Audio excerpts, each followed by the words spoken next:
Mungkin banyak dari kita yang nggak asing jika mendengar nama Ariel Sharon. Ya, dia adalah Perdana Menteri Israel yang ke-11 yang menjabat dari 7 Maret 2001 sampai 14 April 2006. Ariel Sharon memiliki nama asli yaitu Shenerman. Dia lahir di Kfar Malal, Palestina tahun 1928 dan meninggal mengenaskan pada tahun 2016 di Tel Aviv, Israel. Di dalam lingkup kehidupan keluarganya, Ariel Sharon sudah didoktrin sedari kecil oleh keluarganya untuk mendukung gerakan Zionisme. Ada yang menarik dari kisah kematian Ariel Sharon ini, teman-teman. Bagaimana Allah Subhanahu wa Ta'ala hinakan dia di akhir penghujung hidupnya. Ariel Sharon pernah terbaring koma selama 8 tahun. Kondisinya sangat tersiksa dalam sekarat. Ariel Sharon punya sejarah hidup yang tidak bisa lepas dari kekejaman Zionis terhadap tanah Palestina, sampai-sampai dia dijuluki si tangan besi, karena selama hidupnya tak terhitung berapa nyawa warga Palestina yang dia bantai. Dia adalah biang dari terbunuhnya warga sipil Palestina, yang kebanyakan anak-anak dan perempuan.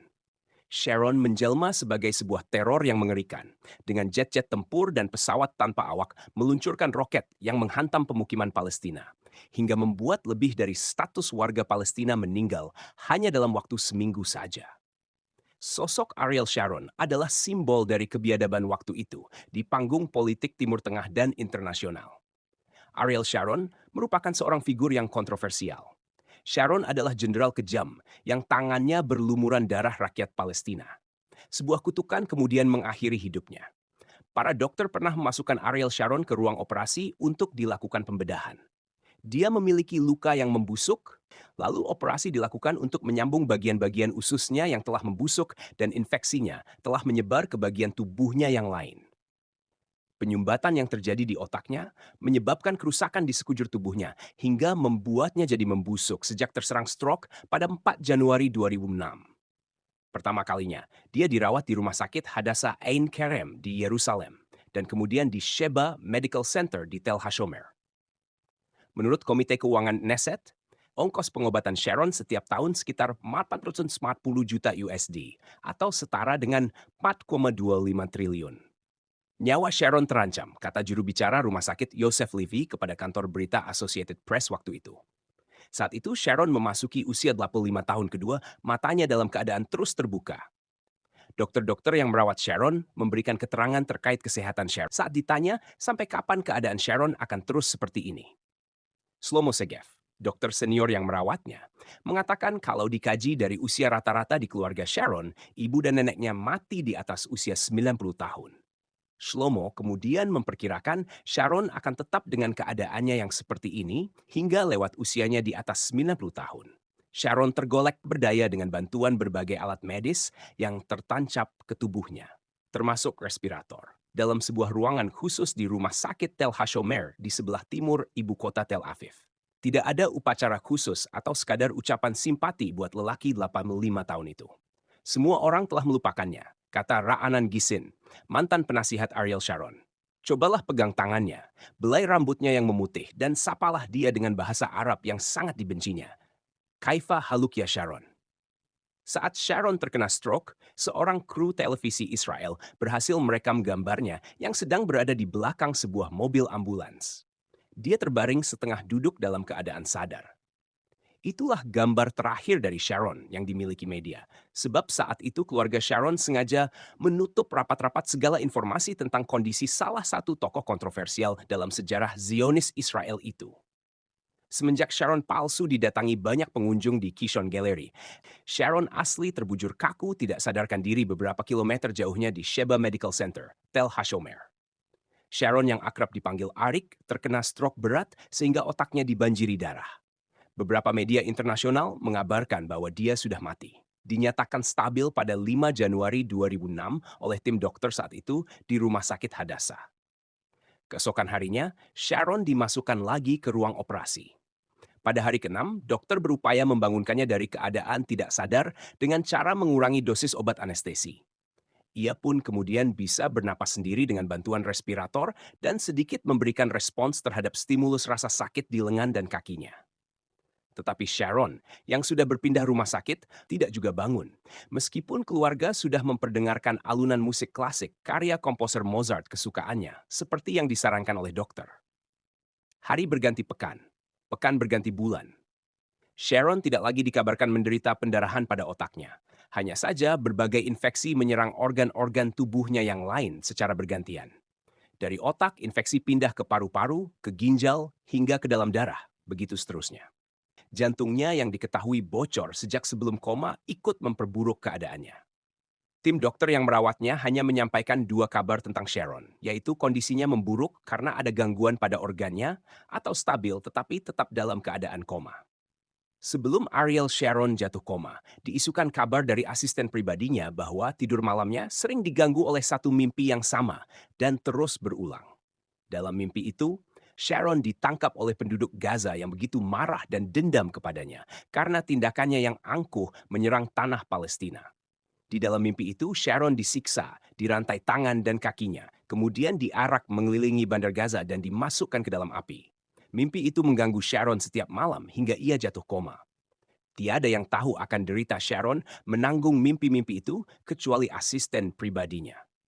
Asisten tersebut mengungkapkan mimpi-mimpi Sharon itu kepada khalayak di Israel pada tahun 2008. Khalayak di Israel telah menyiarkan berita tersebut, kemudian dikutip oleh media-media Asia Barat, seterusnya tersebar. Sharon merupakan musuh Islam yang sangat kejam dan gemar menumpahkan darah. Penyumbatan yang terjadi di otaknya menyebabkan kerusakan di sekujur tubuh hingga membusuk. Namun ia masih hidup. Pada usia 19 tahun, Ariel mulai menerjemahkan dukungannya terhadap Zionisme dengan cara menyerang rakyat Palestina. Ia mulai masuk organisasi bersenjata, bergabung dengan kelompok mafia Haganah, dan beberapa tahun kemudian masuk Satuan Infanteri Israel, Brigade Alexandroni. Sebagai militer yang gemar melakukan serangan brutal, Ariel yang kemudian menjabat sebagai komandan terus melancarkan teror terhadap rakyat Palestina. Dalam berbagai pertempuran yang dialami, Ariel sempat terluka dan hampir saja tewas.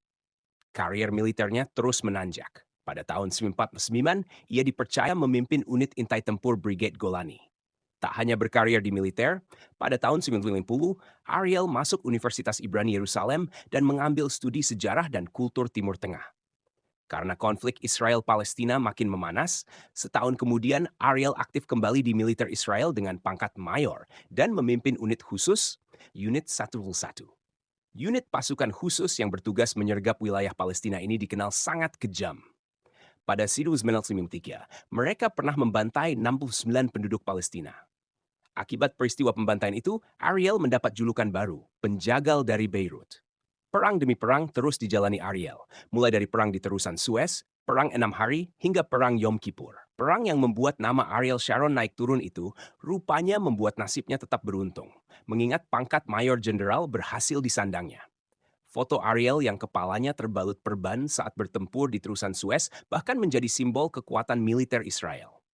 Usai perang, Ariel terpilih sebagai anggota Knesset, semacam kabinet di Israel. Akan tetapi pada tahun 1974, Ariel mundur dari Knesset sekaligus pensiun dari dunia militer. Ariel lalu bergabung dengan partai politik yang selanjutnya menjadi kendaraannya meraih kesuksesan, yaitu Partai Likud. Selain aktif di partai, Ariel juga dipercaya sebagai penasihat untuk Perdana Menteri Israel saat itu, Yitzhak Rabin.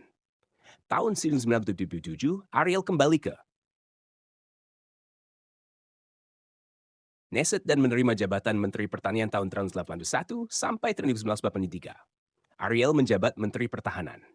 Pada periode itu, perang antara Israel dan Lebanon kembali berkobar serta diwarnai peristiwa kelam pembantaian 3.000 pengungsi Palestina di Camp Sabra dan Shatila oleh milisi Falangis. Tentara Israel yang menyerbu Lebanon atas perintah Ariel dianggap gagal menyelamatkan pengungsi dan dituduh melakukan pembiaran terhadap pembantaian itu. Nama Ariel Sharon kemudian tercoreng, dan pria yang telah dicap sebagai penjagal dari Beirut ini memilih mengundurkan diri.